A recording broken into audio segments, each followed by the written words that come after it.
Welcome! And if you're listening to this video, you must be one of my children of the corn and one of my favorite people on the entire planet. So what I'm going to do is say a very happy and Merry Christmas. I'm super excited to share with you my artesian bread that I love to make, and I hope that you really enjoy it for your family too. It only takes 3 minutes, I swear. First thing you're going to need is 3 cups of flour. I hardly even measure because I'm just so good at this. Oh, you guys are going to love this. You're going to thank me. This is like the gift that keeps on giving. Oh, oh, oh. Merry Christmas stuff. Next, all we need is a teaspoon of salt. You're going to die when you see how little ingredients this takes as well. Okay, teaspoon of salt. Dump it in. And half a teaspoon of yeast. Come on, guys. If you don't have yeast in your house, it's okay. It's only like $3. Grab some yeast. Stick it in your fridge. It lasts forever. Stick your half a teaspoon in. You know what? You can even use your little spoon and stir, stir, stir. Oh my gosh, we're pretty much done. The last thing, a cup and a half of warm water. And when I'm talking warm water, I'm talking, what would you bathe a baby in? What I'm talking about is you won't be boiling the baby and you won't want a cold bath. So just do a little warm bath for the baby. Dump it in. Ooh, and, oh, let's do a countdown because the bread is done. 1, 2, 3.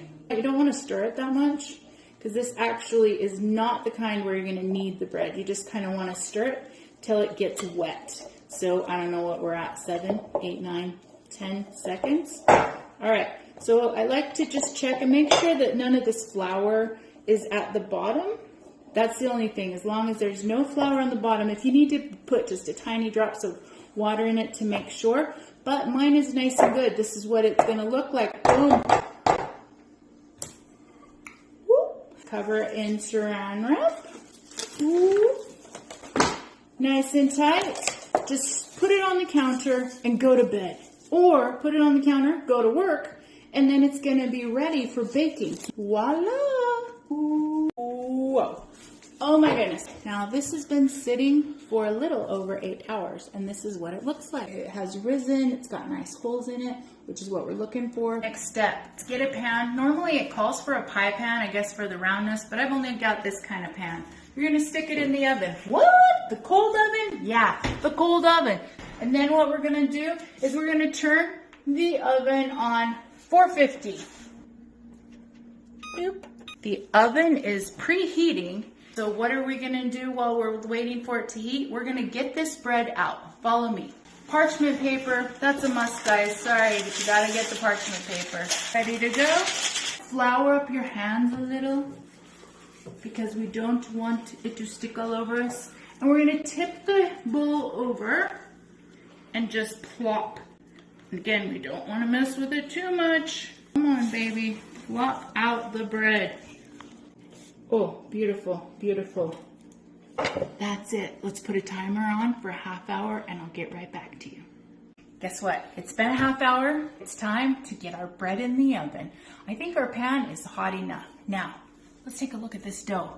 You know what it says to do is it says to cut an X in the top. That's what you're supposed to do with artesian bread. But I don't do it because every time I've tried, I've failed. But if you know how to do that, it'd be really cool. All right, let's get the pan out. Woo, that's a hot pan.